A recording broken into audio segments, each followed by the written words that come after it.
the dry winter, 100 miles an hour winds. I mean, I feel like this is a black swan event. I think 9/11 was considered a black swan event. Something that we have never seen before, like a black swan. When everyone thought that swans were white, they assumed that they were white because they never saw a black one. There was nothing that was going to prepare us mentally for this.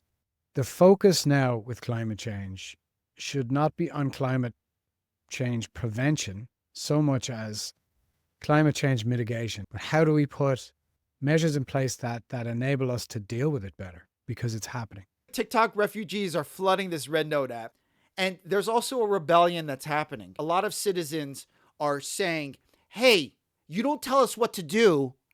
We're going to learn Mandarin. We're going to show you. Good luck with that. I've been trying to learn Mandarin for 15 years. Hey guys, welcome to the Actor's Guide to the End of the World. I'm Eaton Song, and this is Rían Kelly. Quite a 2 weeks. How you doing, buddy? I'm fine. Yeah, that was a hell of a week. That was a hell of a 2 weeks, I suppose. It feels like a year and a half. But it was only 2 weeks, guys. Yeah, that was a lot. This is going to be a little sanity check-in episode. We have a lot going on in California. We hope you're safe. We hope you've gotten a lot of the resources that are going around with the wildfires. We have been safely not in LA. Rían, you've been in Ireland this entire time still. I've been on the East Coast in New York and New Jersey, so we've been lucky and we've been safe, but we hope that you guys are doing okay back in California. We're going to dig into a little bit about what's happening over there. We can't not talk about it. The award shows will still be there. They will still be there. They'll be coming, but we just can't not talk about what's happening in California. What's the questions about the fire department, what's going on with the back and forth, what people need to know about the air quality. We're also going to talk about the TikTok ban. Apparently that's happening this weekend. If it goes through, we will talk about it. And we even get into dating apps. Dare I say, we actually get into dating apps today. I don't know how or why, but we did. This was so far from our intention going into this episode, and that's where we ended up, was dating apps. So this is a sanity check-in / therapy session. Hope you where you can find it wherever you find podcasts. We're on all social media at Actors Guide Podcast. You can follow us on Instagram. You can follow us on TikTok. Oh, too soon. Oh, I'm not even going to delete the account. We're just going to see the app dissolve in front of us. But that's good. That's a good one. And if you're watching, if we have video on YouTube and Substack, if you're listening. Anyway, so let's get on with the show. We took a week off, and how you doing? How you holding up? I'm okay. You know what I mean? I'm okay in the sense that, like, nothing bad happened to me. I'm in Ireland, you know what I mean? I missed it, but I'm devastated for, friends who have lost their homes, for everything that they're going through. I'm fine. I don't want to I don't want to pull any focus on that. I stayed on the East Coast. I've been safe in New York and South Jersey, and my place was okay. I was in a good area. I didn't need to be in a rush to go back. And I mean, we've been really lucky. My place was in an evacuation warning zone for a few days. It was about a half a block from the evacuation order. But I also have, friends in places that did get burned up. I know, friends who lost their homes, and have friends who've been totally displaced. Have friends whose homes survived, but but it's in the middle of devastation. So who knows what happens next. Great. Wherever you guys are listening from, hope you guys are safe. A shout out to the first responders, to the fire department, the community. Hopefully you guys have found a lot of the resources that are out there. We've shared some, and we'll put some in the link in the description. It's also kind of odd that you're half across the world. I'm over on the East Coast, and I'm trying to follow all this as best as I can, and we're not there to actually see for ourselves.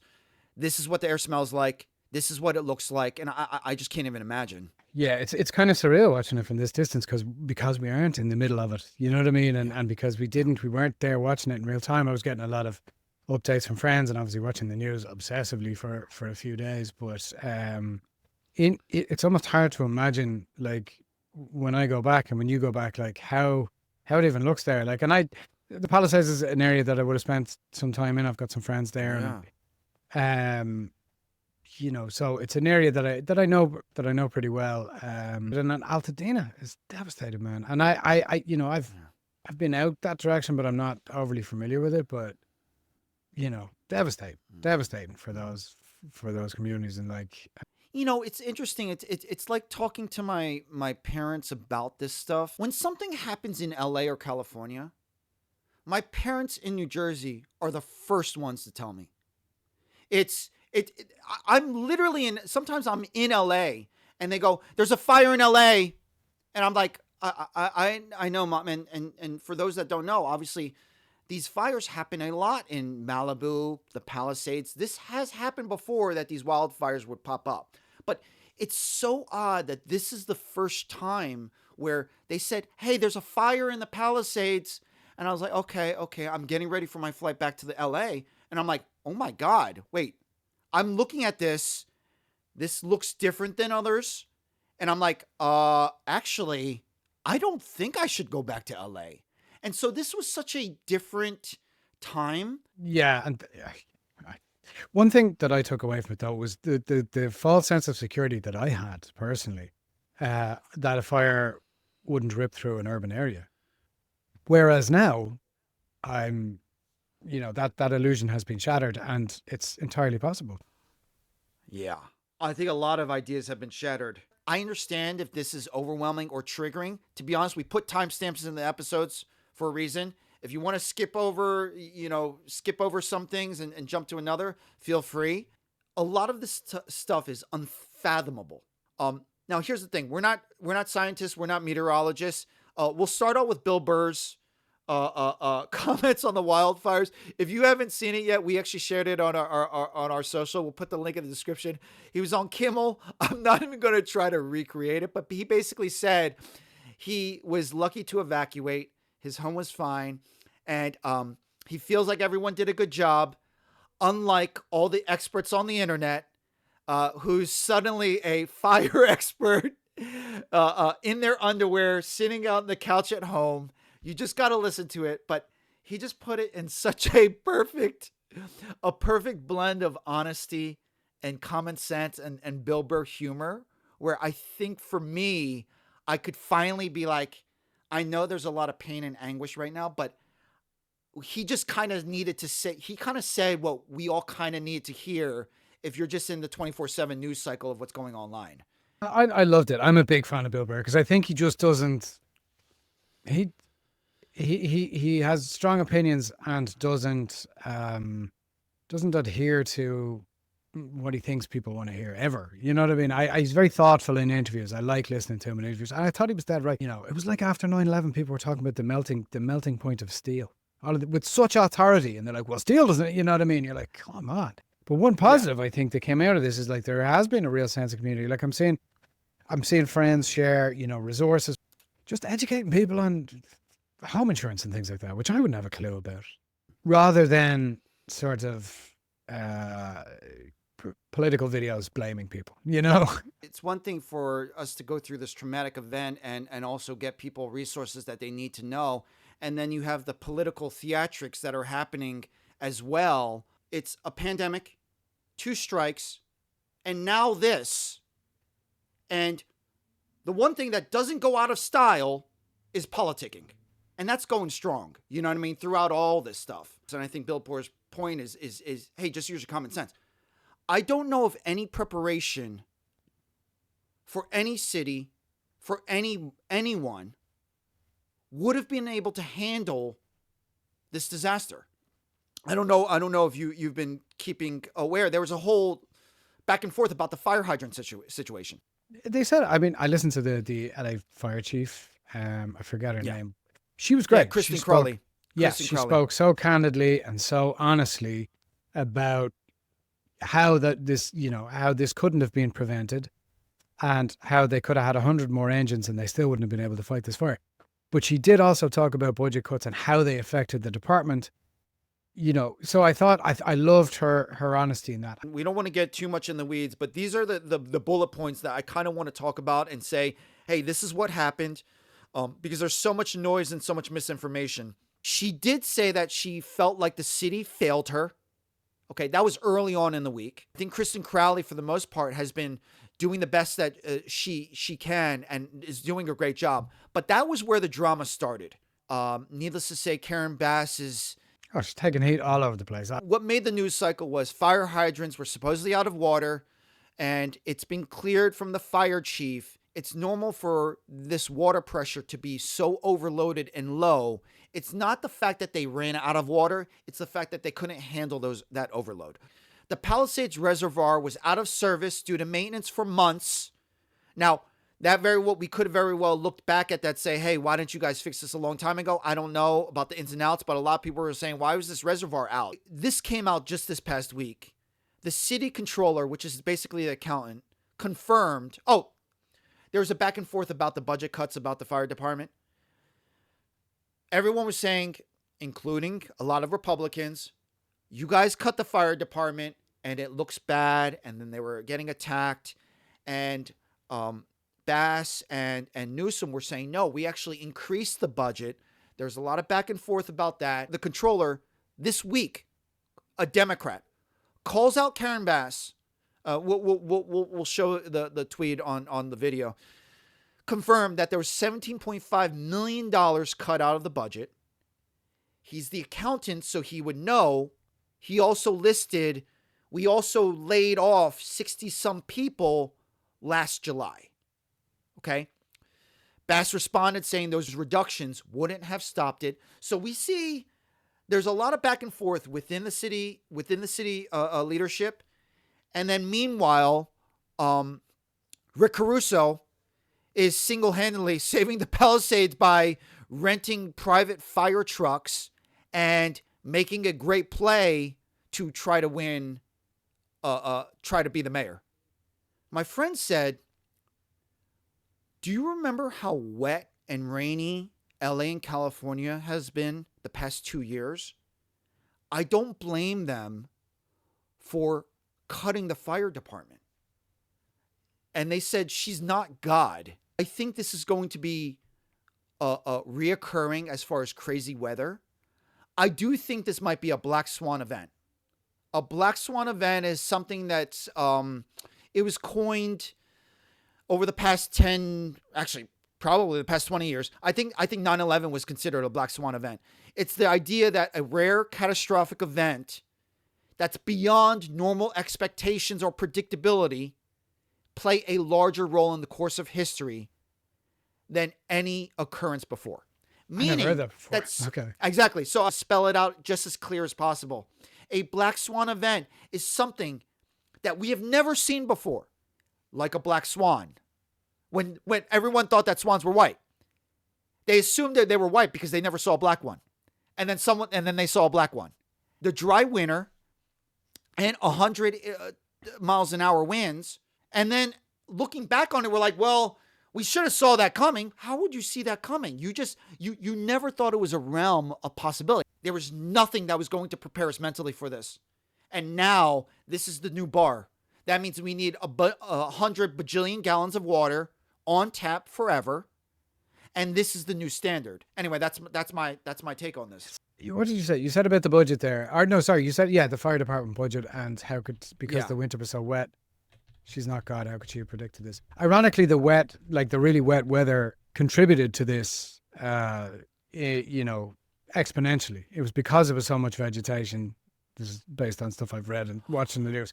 Because we had to the brush. It added to the brush. Yeah. That's a great point. Remember how great the place looked? Sort of last March after the rainy winter, and it rained from like November onwards in LA, and then it's by March the place looked amazing. Like it was beautiful and lush and green. So that actually contributed to this. Budgets, I think, are all about what can we cut without pissing too many people off. I think that's a lot of, because nowhere has enough money, it seems. Maybe LA thought they could quietly cut this much from the fire department budget without causing too much hassle. They boosted the police budget, whatever. They also paid out a bunch of money, like tens of millions in wrongful death suits, the LAPD. So I don't know, like, I don't know anything about running a city or budgets or how that works. You know, this will be an ongoing thing. And if there is somebody at fault, you know, hopefully that gets addressed. I was listening to something on the radio the other day where they were talking about, I said radio, like I'd never listened to it. I was listening to something on the radio. Do you know they still have the radio? Yeah, I know. We all know podcasts. We all know podcasts, but you actually listen to a radio. Yeah, you just extend this thing and you turn this thing and then a man talks. But they were talking about how the focus now with climate change should not be on climate change prevention so much as climate change mitigation, like, and preparation. How do we adapt to this changing climate with the idea that, yes, we will still try and put measures in place to reduce carbon emissions and everything else, but how do we put measures in place that enable us to deal with it better because it's happening? So I think I love that. That may be part of the future of LA. Like, how do we learn to live with these things? I was reading a thing today, or I saw it on Instagram. I don't know if you've ever heard of Instagram. I'm going to say every media source like I just discovered it. About a guy an architect who had built a relatively fireproof house in the Palisades, and he explained how he did it. And his house survived, and it went viral because he had this relatively fireproof house. I didn't know about that. I thought that was a joke. I saw YouTube things about it. I actually thought it was a joke, but that's it's real. Awesome. Apparently it's real. Like, and it was things like he kept minimal brush around it. The roof, there was no vents. There was no ceiling vents or air vents in the walls. The ceiling was made out of some kind of material. There was all of these things that he had done to make it fireproof. I don't know why. I don't know if he saw this coming in a way that nobody else did, but it's just interesting, the idea of like climate change mitigation, which is kind of terrifying. And anecdotally, I have seen, this is not fact, but I have, you know, I grew up in this area in Dublin, and I have seen higher tides. Well, one, it's warm. It's very dry. It's warm a lot of the time. We had a brief period of cold there, but the high tides are higher than I've ever seen them consistently. That in the time I've come home, the sea has taken about another 6-7 feet of coastline from the beach, because they've put in measures to protect the dunes here. And I noticed the other day that the sea has come in beyond them, taken a load of the dunes and ripped out a load of the fencing. And this is happening more and more. It wasn't even windy today, and I was out and the sea was coming over the wall, you know, not too far from here. And that's daily now. I don't know what that means, but it feels ominous. Anecdotally is better than nothing. I mean, do you think it's changed the city forever? Well, this is way too early to talk about, to say, but like, and it's hard. It's also hard to talk about this because neither of us have been back since this happened. Here, just to echo your point, according to the LA City Controller, fire department budget was cut by $17.6 million. His graphic also showed the police department budget increased by $126 million. So, like you're saying, this is shifting around priorities, and we just want to make sure that if a disaster happens, and we know that they will, can we handle it? We know that we need to handle it better than we are now. The question is how are we going to better protect California and LA from this happening again? Whether it's fireproofing houses, that's going to be a big thing. We're looking at a lot of different changes here. There's the other thing you mentioned was, I see here, there's already a lot of people wondering why California keeps putting homes where fires burn. I mean, when we start rebuilding, when we start building homes, are we going to look at these matters as far as, hey, this shouldn't be allowed? Should we put regulations? And we know that houses are really expensive in California. Of course, they want to build as many homes as they can, because it's money, it's wealth, and so on. So these are the big questions I feel like we have to answer now. The thing is insurance. Nobody's getting insurance anymore. They cancelled, 70% of the policies in that area last year because they're too expensive to insure, because the value of the homes is too big. Wait, they canceled it last year? Last year. They didn't renew a lot of policies, a lot of fire policies and home insurance policies, because the value of the homes is too high, and they decided it wasn't. Insurance companies were pulling out of there as fast as they could. And I think it might have been I don't know which insurer it was, but a number of them have pulled out and cancelled policies. And this is the I real. didn't know it was that long ago. Yeah. Oh, yeah. It's it's not. It's either last year is in 2024, but they cancelled a bunch of policies, and I saw a lot of people on the news talking about how their parents' policies have been cancelled, and now they had no home insurance, and now they just lost their homes. So, and then the state of California is trying to make up the shortfall with the public fund, the public insurance fund. So some of them are insured under that, but that doesn't have enough reserves or money Of course, it to doesn't pay have out enough for these resources. homes. As far as the timeline, there is a moratorium off of California is preventing insurance companies from canceling home coverage over the next year. From now. Yeah, exactly. And it kind of exposes the whole concept of insurance. Like a friend of mine told me he spends a lot of time in Hawaii, and he was saying that after the fires in Lahaina, Yeah, people yeah. had The home Wildfires insurance. is a great example. Yeah. The insurance companies denied coverage to people based on the idea that they didn't have hurricane insurance. And they claimed that was a hurricane because the speed of the winds were at hurricane level, even though it was a fire that destroyed their homes. And they're like, we didn't have hurricane insurance. Now, I'm getting that secondhand from someone who told me that. But if that's true, that's symptomatic of an industry that is not sustainable. And then also you have people trying to profit and prey on the victims by buying up land in Palisades. Absolutely. And in Altadena, I would imagine. Yeah. All of this is illegal. We're going to put in resources. I did find links. These are illegal. We should be reporting instances of this. Oh, and also rent price gouging. Rental apartment buildings are jacking up rent to make a profit. And there are limitations on that, and that's also illegal that we need to be reporting. So I'll put these links in the description. Yeah, you can actually on Zillow, you can report it. You can look at the rental history of a property, and if they've put the price up in the last week or so, you can report them for that. So there is a function on Zillow, at least, if not other apps too, where you can report landlords who are price gouging. Okay, guys, I know that this is a blast. This has been a blast so far. I just needed this for myself. I just need to vomit all this stuff out to someone. My parents had enough of it, but I needed to vomit it out to someone from California who really knows. But thank you for indulging us. Hopefully this was helpful. I think, maybe we just get all the bad news out of the way in one episode, and then the rest of the year is just lovely, because also David Lynch died this week, which is awful. Yeah. So there's another icon of cinema. 100%. And I think that's a great point. We're just trying to vomit all the bad news out. And then next episode, we'll recap the Golden Globes. Yeah. But it'll come. It'll come. Can we just talk about the what's just coming out about the air in Los Angeles?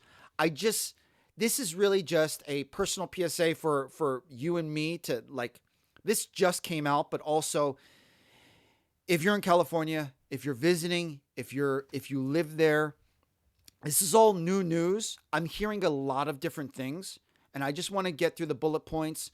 They just did a 2.5-hour Zoom call. The Coalition for Clean Air did a Zoom call, a statewide organization dedicated to protecting public health. They were giving out a lot of advisories for what to expect and what to know about with this LA air. So AQI is not, your phone is not a perfect index of, hey, we might be breathing in plastic, asbestos, and lead. Okay. Through the ash or through the air, you mean? Through the air. Okay. So it's not a bad estimation. It's not everything. How long will this might last? They said 1.5 to possibly 2 years. They also said we need to track wind patterns. You can go on to the Duty Fire Map, that app that everyone's been tracking. Look at the wind patterns. See if you're downwind, because you might be experiencing bad air compared to other regions. Okay, so we need to track wind patterns. These winds can go as far as 150 miles away. Okay. So if you thought that, hey, if I'm not in LA or if I'm not in the Palisades, the wind, especially with the way the wind is blowing, is affecting all those areas within 150 miles an hour. I'm sorry, within 150 miles. The masks. obviously wearing a mask is better than nothing. Our COVID masks, the N95, they don't really specialize in particles. If you want to do a better job or go to a burn site, you need, I think the number was 100. You basically need I forget the letter. It's like an N100 mask. So you need a special mask if you're going to a burn site, because the particles, the COVID masks do not take care of these type of particles. I hope, all our friends in California and LA are masking up.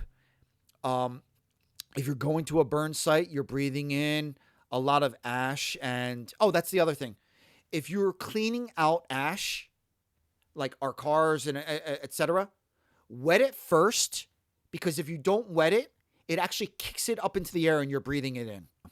Yeah, I don't know what you do, because if you're, if you're just living in it, you're there. You know what I mean? It's a lot of people don't have the option to get out of town. They don't, that's not a possibility for them. Agree.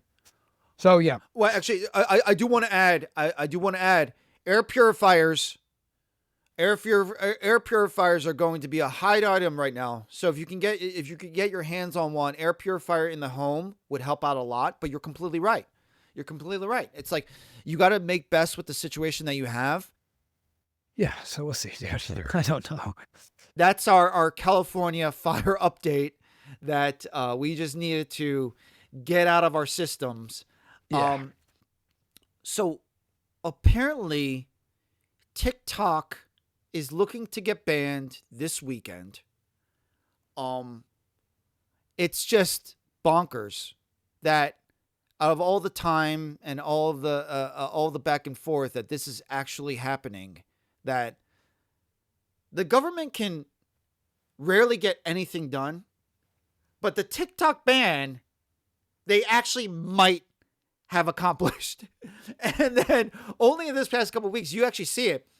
There's a couple articles saying Biden is thinking about saving TikTok, and Trump has a chance to save TikTok. It's like after all these things, suddenly you're trying to be the nice guy and save TikTok. We don't know what's going to happen. It could be happen as of Sunday, January 19th. So TikTok just might kind of go kaput. I don't know whether it just dissolves off your phone, but this actually might happen this weekend. Oh, and of course, this is the weekend of the inauguration, Martin Luther King Day. Last week, there was a ceasefire, Israel, Gaza. Like literally everything that could possibly happen, they just wanted it to happen this week. So anyway, there's a lot going on, but we're talking about the TikTok ban. This TikTok thing, man. The idea that China is spying on us. Okay, so I prefer that Zuckerberg spy on me. What's the fucking... Who cares? Personally, it's not like they're not spying. Every social media company, this feels like it's just self-interest. They just, the owners of social media companies, two of them particularly, want to get rid of a competitor. That's how it feels to me. There's a new app that's on the market that's trying to rival TikTok, and it's essentially... Is this Red Note? Yeah, exactly. Yeah. I've been reading exactly. about this, yeah. Or Shengshou, as I like to call it. It is a Chinese app, and that is the Chinese name of it, right? Okay. Only TikTok refugees are flooding this Red Note app. Some of it as a joke. Some of it is like legitimate. They have nowhere to go. And there's also a rebellion that's happening. It's a lot of citizens are saying, hey, you don't tell us what to do. We're going to learn Mandarin. We're going to show you. I've seen this video. Good luck with that. I've been trying to learn Mandarin for 15 years. I know 12 words. I don't know how that's going to go. I appreciate the sentiment. There might be more people speaking Mandarin, or Zhongwen, as some people might know.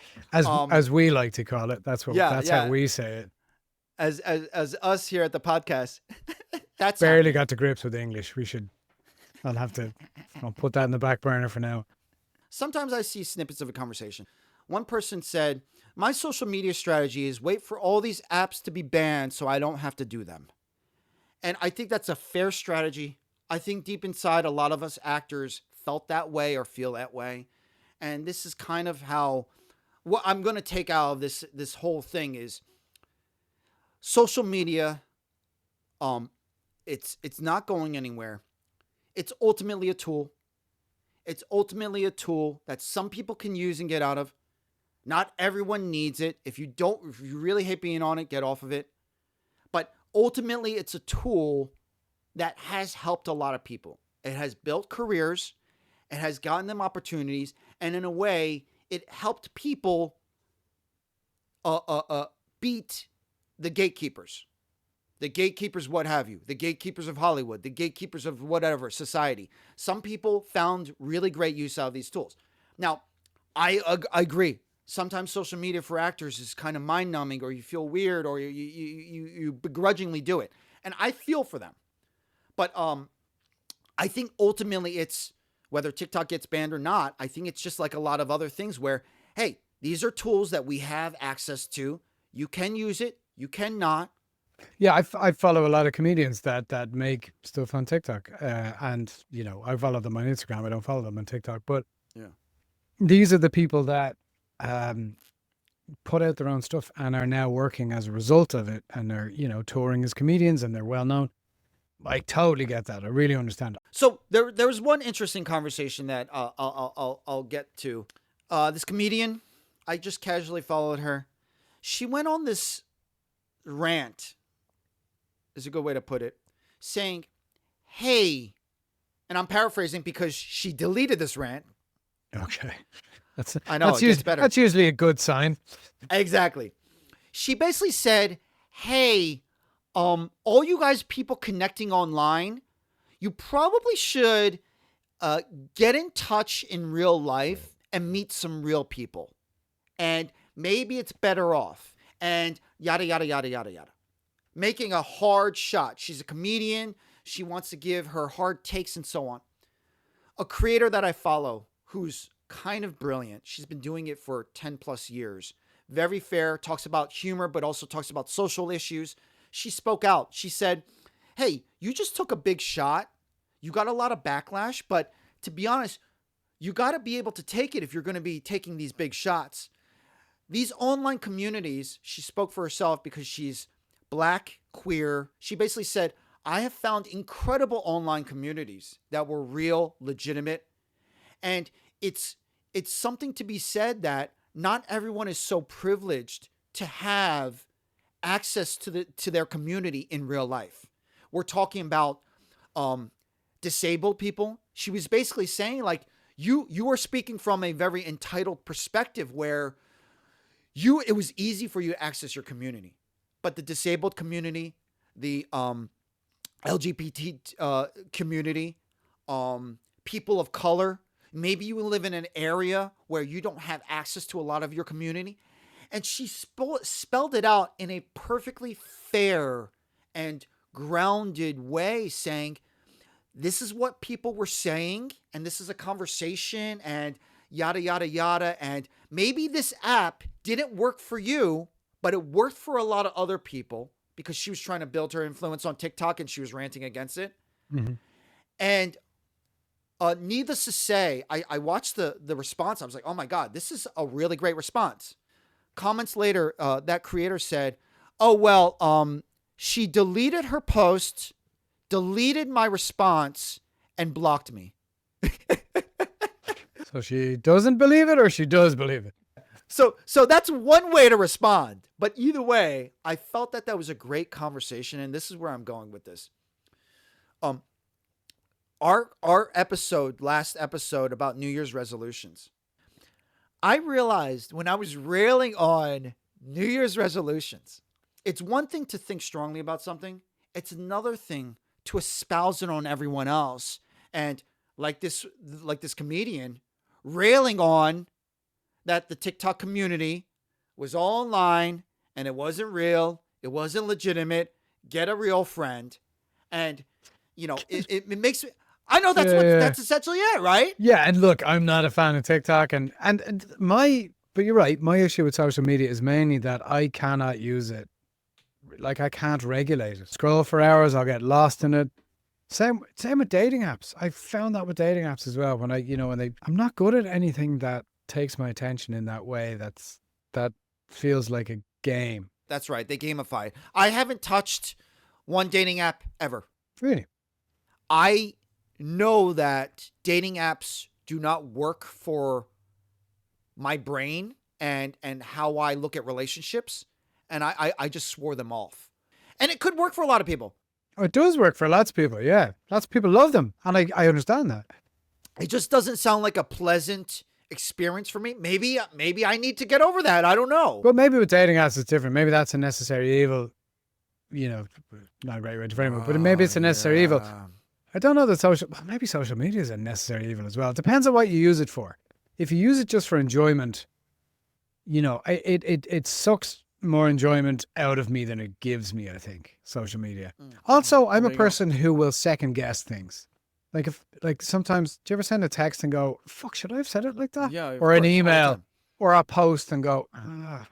And then you're thinking about it through someone else's eyes. You're thinking about it through the person who's receiving it. You're putting it, you're reading it through their imagined eyes, because it's not actually how they're reading it, but how I imagine them reading it.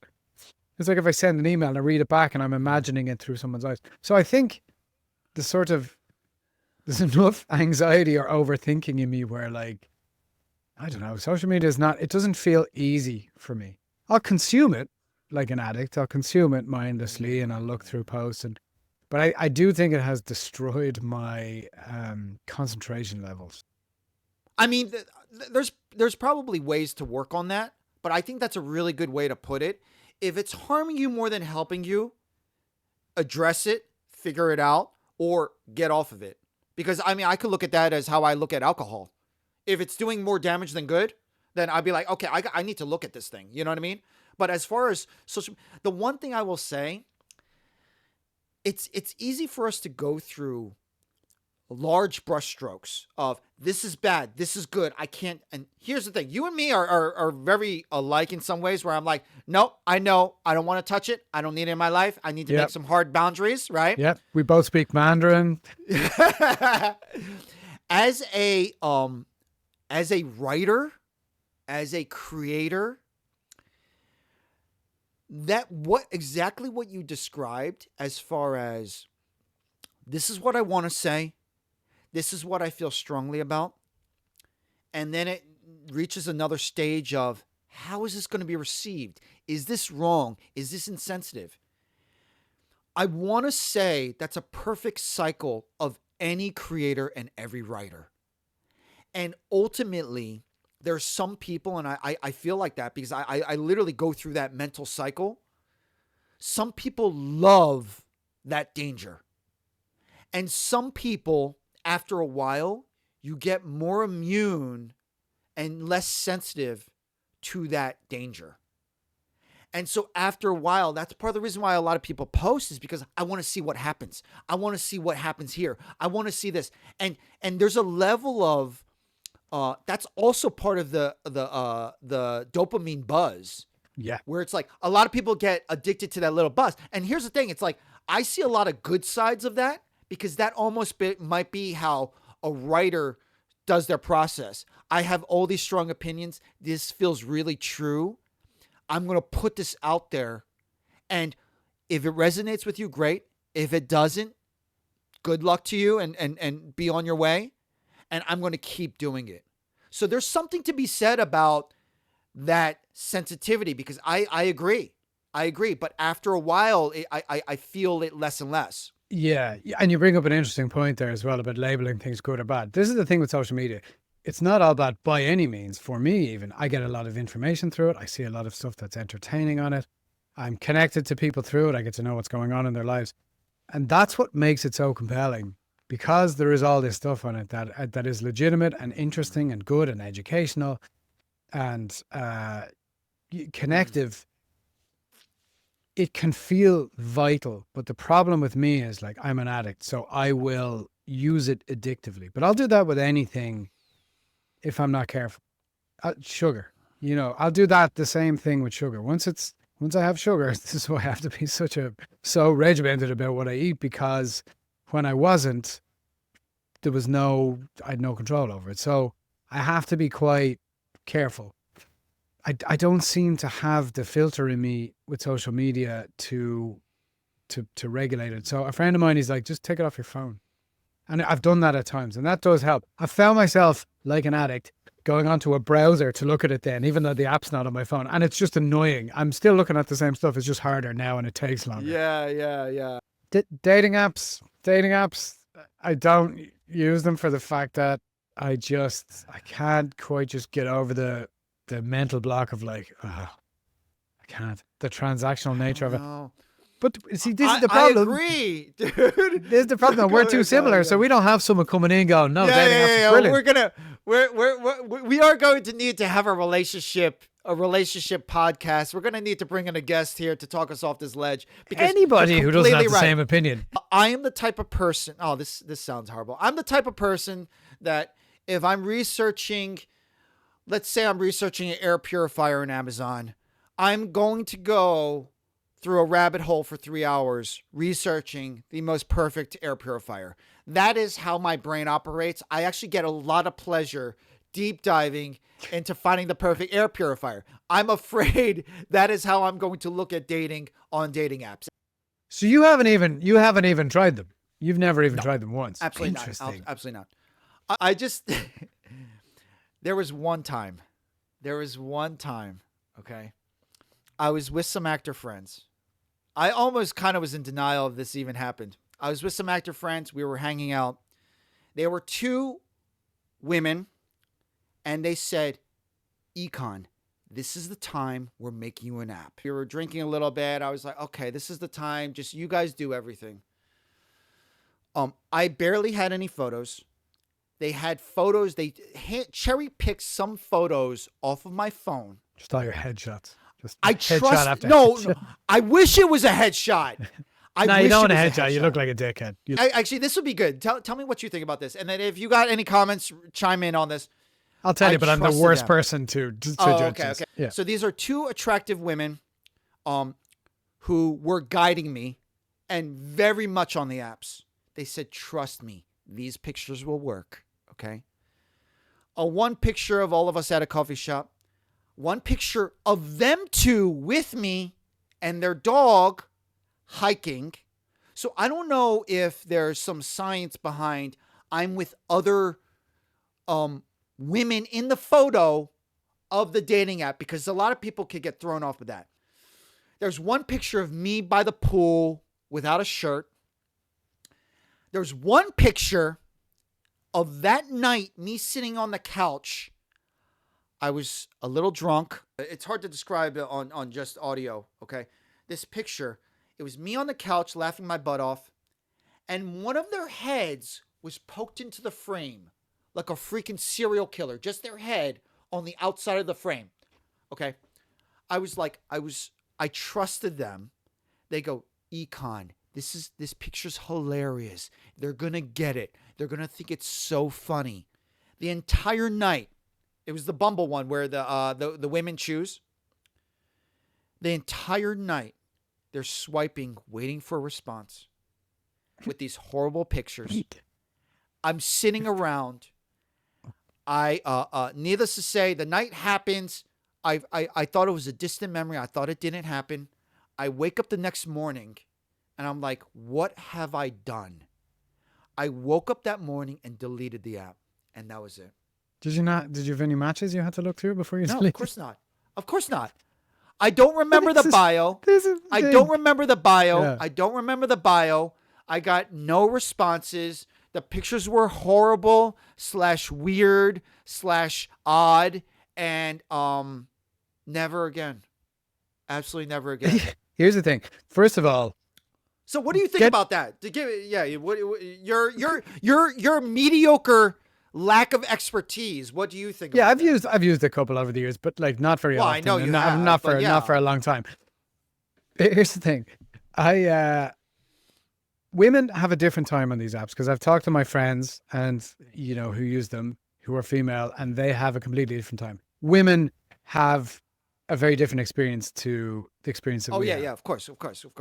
Oh, you're saying the fact that two women were giving me advice? Which is good, but they also have a different experience of it. Like, but they were also guiding the pictures though. No, I understand. I'm not saying they were good at guiding the pictures, but women have I've talked to my friends who use dating apps, female friends, and they have, they'll have, oh, I've got 2,000 likes on this. Or, yeah, so it's a different buzz to guys.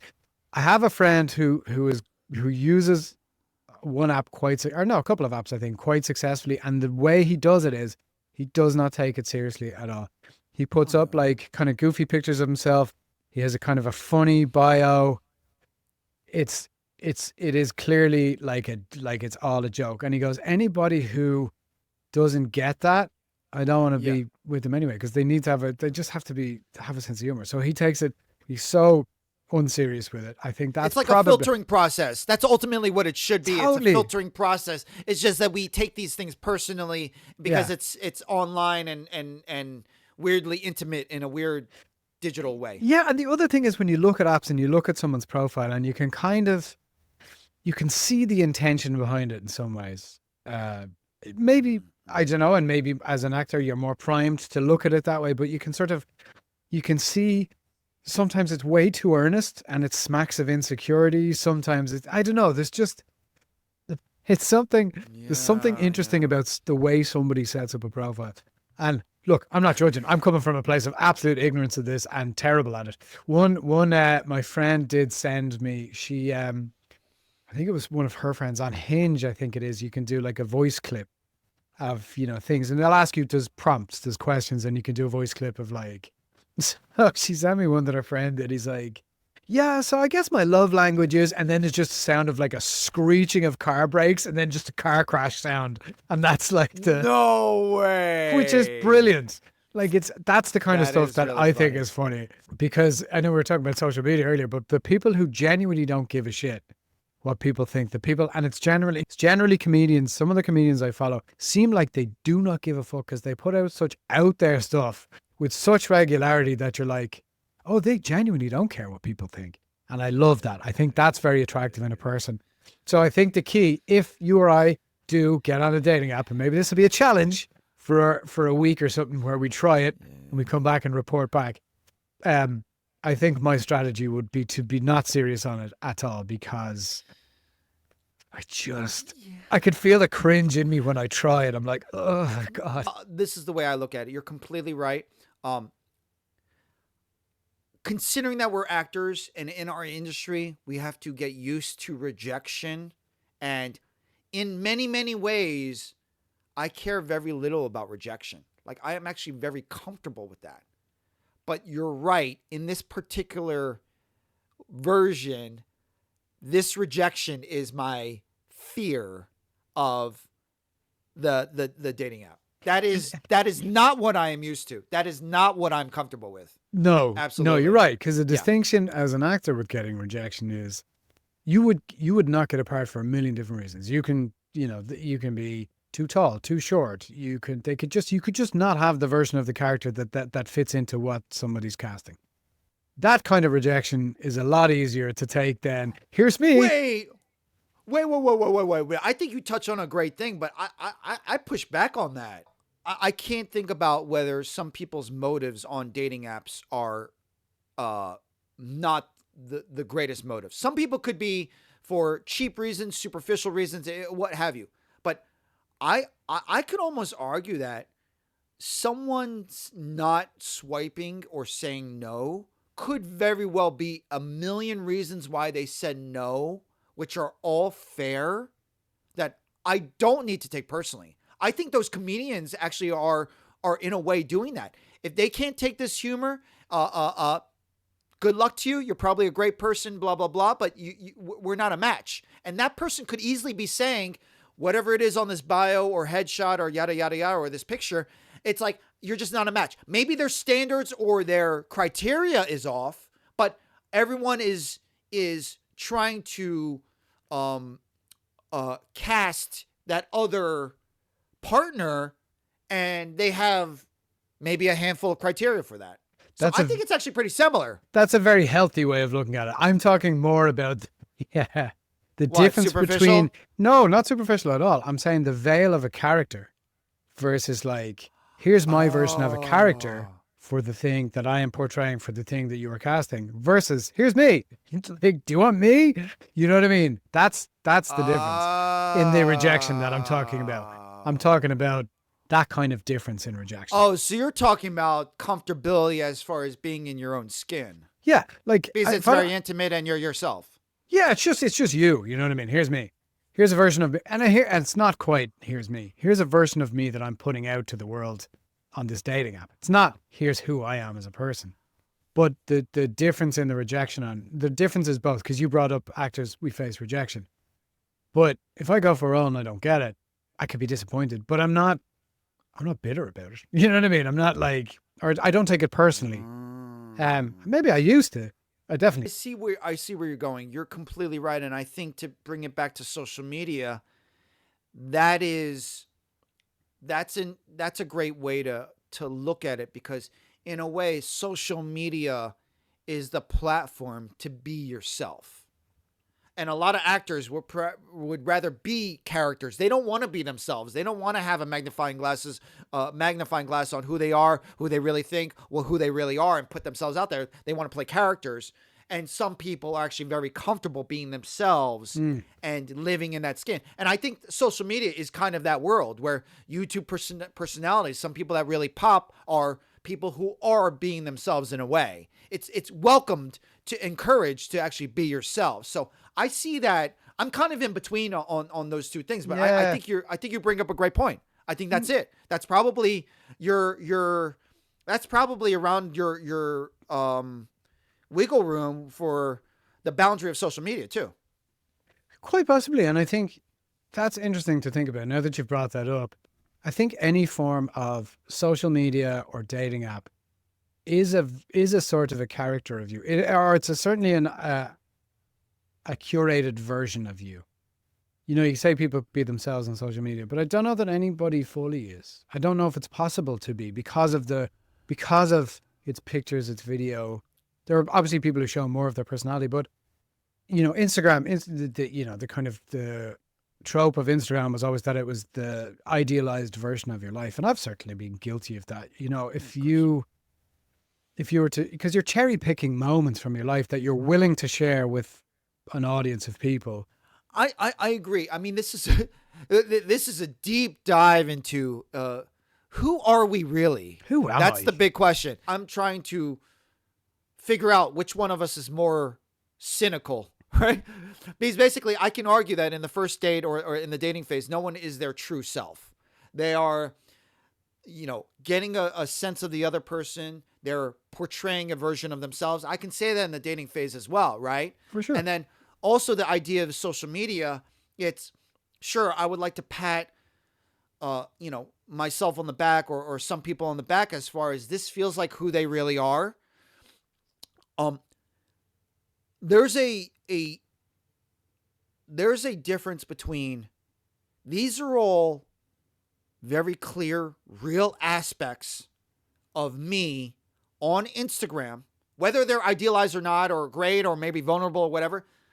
I like to think that, you know, I also don't post that much. I like to think that if I'm actually going to the trouble of posting, this is what I really think. This is what I really care about. You can do with it what you want. And this is also the thing where I'm like fairly comfortable with, hey, no one responded to this, or no one really cared. And I was like, I don't care. I'm okay with that rejection.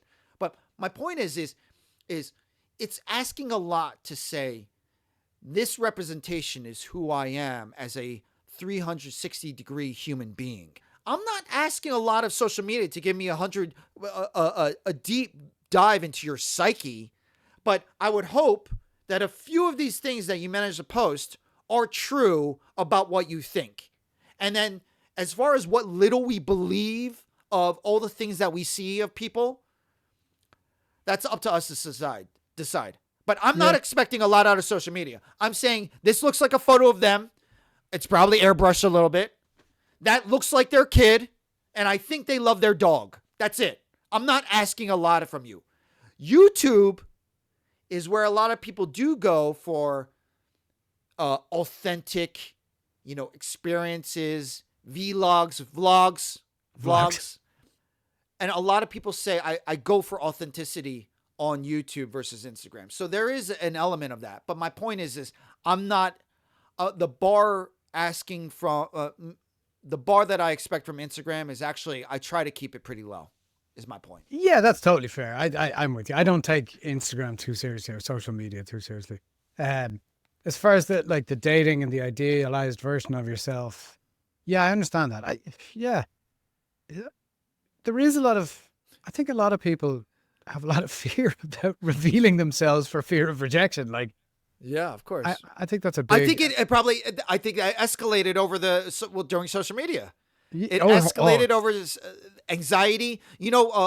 California schools are, a lot of schools are making hard bans on keeping phones out of the classroom. I do not know how kids today I don't know how navigate that. It is, I am so glad that social media wasn't around when I was in school. Me too. Me too. Don't know what that would have done to self-esteem, to pressure, to all of these kind of things. Like, you're just developing, and to have to deal with all this extra stuff is mental. So yeah, I'm glad. Is there a trait that you look for? We can cut this out. We can cut this out. I love this. I mean, let's be serious. This was a sanity checkup that is just going into a straight up therapy session. This is honestly, this is the therapy session that Rían and I did not ask for, but all this is staying in. This episode is going to be an hour and a half. This is what we needed to say and share. Jesus, I better shut up. No. I love this. I mean, this is helpful for both of us, but this is what this episode was supposed to be. It could be 2.5 hours. If you're just joining us for this episode, this is not normal, but all this stuff is just gold because I think it was just needed to be said. Personally, for myself, I've been holding all this stuff in for years at this point. Yeah, but go ahead. What? Yeah, I'm not. We're going to do it. We've gotten into dating apps. We've gotten into social media. To be honest, it's going to give me something to think about. It's going to give me something to think about because, to be honest, I do need to be thinking about this more. Baby steps. We're going to start thinking about this. We're going to be talking about this. We're going to be looking at our boundaries. We're going to be doing all that stuff. 2025, here we come. It's very valid. I want to pin this because I want to give it the thought that it deserves. But this is it. This is it. This is where we're pinning it. I was kind of fucking around, but I thought, well, you know what? I'm going to show. I think that's a real thing. That'll be a cliffhanger for anyone who's still listening. What traits does he find most important in a partner? Email us now. Oh my God. All right. Well, I think that's a good place to pin it right there. I think so. All right, guys. Well, thank you for this joining in our therapy session. Go ahead. This was great. I mean, I thought it was really good too. Heavy stuff. I thought it was really good too. Talking about heavy stuff that's ongoing and that's important. And but I do feel like I enjoyed this conversation and I feel a little bit lighter than I did going in. So I feel great. Hopefully you guys enjoyed it. Check us out next week. Hope you guys are good. Hope you guys are staying safe. And we'll see you next time. Yeah. Thanks, guys. Looking forward to it. Well, thanks for watching, guys. If you like what you saw, maybe give a like, maybe subscribe. It helps people find the podcast. Also, if you didn't catch last week's episode, it's right over here. Don't worry. We'll wait.